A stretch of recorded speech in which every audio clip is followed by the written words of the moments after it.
comment je me forme à la persuasion et plus généralement comment vous pouvez développer votre expertise quel que soit votre domaine. C'est ce que je vais vous expliquer dans cette vidéo. Et dans cette vidéo, on va également voir un usage vertueux que vous pouvez faire de l'intelligence artificielle, parce qu'il y a beaucoup de discours alarmistes au sujet de l'IA, selon laquelle l'IA va nous remplacer, l'IA va faire mieux que nous toutes les choses que l'on pouvait faire avant, alors qu'en vérité l'IA c'est un super outil pour les gens créatifs et pour les gens entreprenants, et je vais vous en donner une illustration dans cette vidéo. Alors, comment est-ce que je fais en ce moment pour me former à la persuasion? Vous savez que c'est mon objectif. Mon objectif, c'est de passer un cap dans le domaine de la persuasion. C'est-à-dire que je lis de nouvelles choses, je lis de nouveaux articles sur ce sujet pour mettre à jour mes connaissances. Et à côté de ça, je fais tout un tas de tests dans mon contenu, dans les différentes choses que je produis. Eh bien, j'essaie d'appliquer assez rapidement les enseignements que je tire de mes lectures actuelles. Mais donc, comment faire pour vous faire un programme d'entraînement? Comment faire pour structurer votre apprentissage? Eh bien, je vais vous donner les différents points de la méthode que j'utilise en vous encourageant vivement à en faire de même. La première chose, c'est que je fais le point, si vous voulez. On pourrait appeler ça un bilan de compétences. Et la manière dont ça marche, c'est que vous avez vu que je vous ai publié des vidéos sur cette chaîne où je faisais l'état de l'art de ma discipline, à savoir l'état de l'art de mes connaissances sur le sujet de la persuasion. Et ce que vous devez comprendre, c'est que quand je fais une vidéo comme ça, où je partage comme ça les choses que j'ai à l'esprit, les choses que j'ai gardées en mémoire, et bien ensuite, sous cette vidéo, je peux récupérer la transcription de la vidéo. Donc c'est-à-dire que plutôt que d'écrire les différentes choses que je sais, eh bien je les partage avec vous, et ça me permet de rentabiliser cette phase en créant du contenu qui, je l'espère, vous trouvez intéressant. Et ensuite, sans avoir écrit quoi que ce soit, je peux télécharger sous la vidéo l'état de mes connaissances. Une fois que j'ai la transcription de cette vidéo, je la donne à ChatGPT. Vous pouvez faire la même chose avec Grok. Il y a plein d'IA qui marchent bien. Claude marche bien. Google Gemini, j'utilise pas, mais il y a pas mal. Vous pouvez utiliser l'IA française si vous voulez, dont j'ai oublié le nom. Mistral. Vous pouvez utiliser Mistral pour ce genre de choses, mais moi l'IA que j'utilise le plus, et j'ai l'abonnement payant qui doit coûter une vingtaine d'euros par mois, et c'est honnêtement très bien rentabilisé. Pourquoi? Parce que ce qui est bien quand vous avez l'abonnement à ChatGPT, enfin je pense que c'est la même chose si vous l'avez en gratuit, mais c'est que vous avez une version bureau, vous avez une version application, et vous avez une version mobile. Et dans la version application et dans la version mobile, vous pouvez parler directement, même dans la version bureau je crois, mais vous pouvez parler directement en audio. Et donc ça fait gagner beaucoup de temps. Et donc qu'est-ce que je fais? Je prends la transcription de la vidéo que j'ai publiée, je la donne à ChatGPT et je commence ensuite à converser avec ChatGPT en posant des questions qui visent à actualiser mes connaissances. Donc je vais lui dire, regarde, ça c'est une vidéo que j'ai publiée où je partage l'état de ma connaissance sur la persuasion. Est-ce que tu peux me dire à partir de ça, quelles sont les croyances que j'ai qui ne sont pas fondées? Donc j'essaie d'identifier les limites de mes connaissances actuelles. Je lui demande également, à partir de cet état de l'art que j'ai fait de ma discipline, est-ce que tu peux me dire sur quel point il y a eu des nouvelles recherches qui ont rendu obsolètes certaines des idées que j'avais, ou alors qui ont lancé de nouveaux champs de réflexion qui permettent de compléter ou d'amender les compétences, enfin les connaissances que j'avais jusqu'à présent. Et je vais également lui poser une troisième série de questions qui est pour moi très importante. C'est des questions du type, selon toi, quels sont les gros angles morts de ma réflexion? Quels sont les aspects de la persuasion qui existent et qui sont importants et que pourtant je n'ai jamais traité? C'est des directions que tu n'as pas vues dans mes contenus, c'est des directions qui pour le moment m'échappent complètement. Une fois que j'ai ça, ça veut dire que j'ai une série de champs de recherche. J'ai une série de points sur lesquels je dois faire des recherches complémentaires. J'ai une série de points que je dois creuser. Et donc je vais ensuite faire une suite, enfin je vais poursuivre la conversation avec ChatGPT en lui disant, regarde, tu m'as dit qu'il y avait un nouveau champ de recherche qui s'était développé, par exemple la captologie.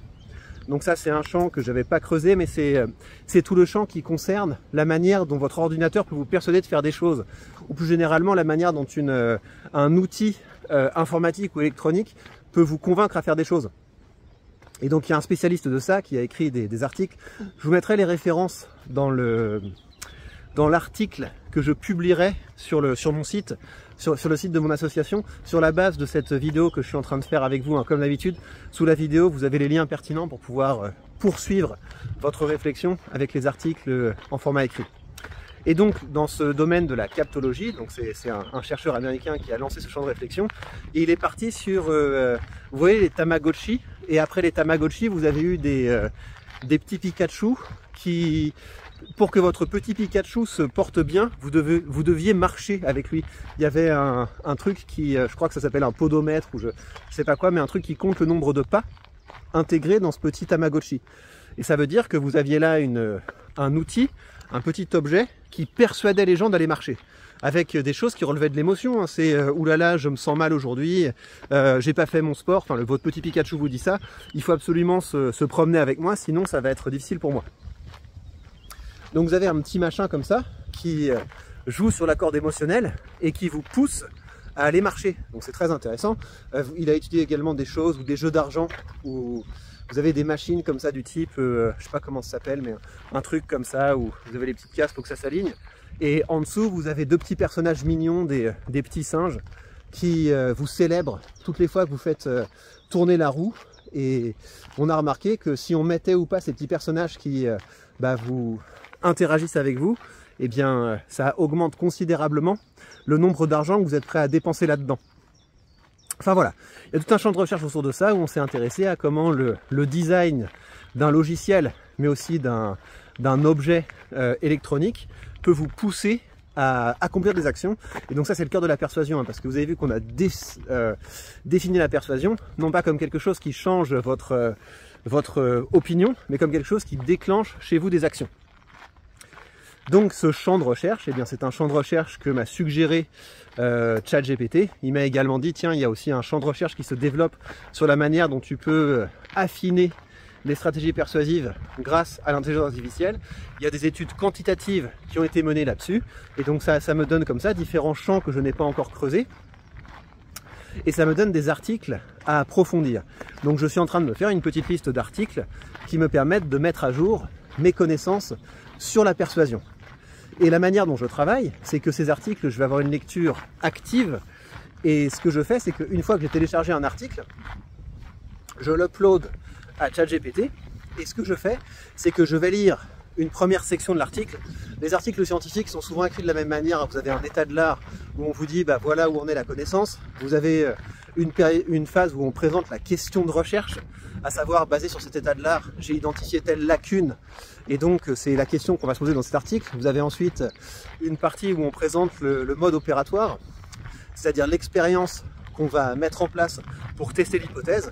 Et ensuite vous avez une période, vous avez une section avec les résultats, l'interprétation des résultats et également la discussion des résultats et des pistes suivantes. Et donc ce que je fais, c'est que je lis chacune de ces parties des articles scientifiques, et une fois que j'ai terminé la lecture d'une de ces sections, je résume ce que j'ai compris à l'oral à ChatGPT.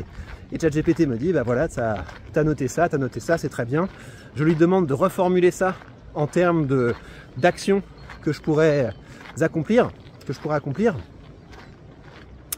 Et puis ensuite, ce que je fais, c'est que je demande à ChatGPT, tiens, mais est-ce qu'il y a un gros truc qui est important et que j'ai loupé?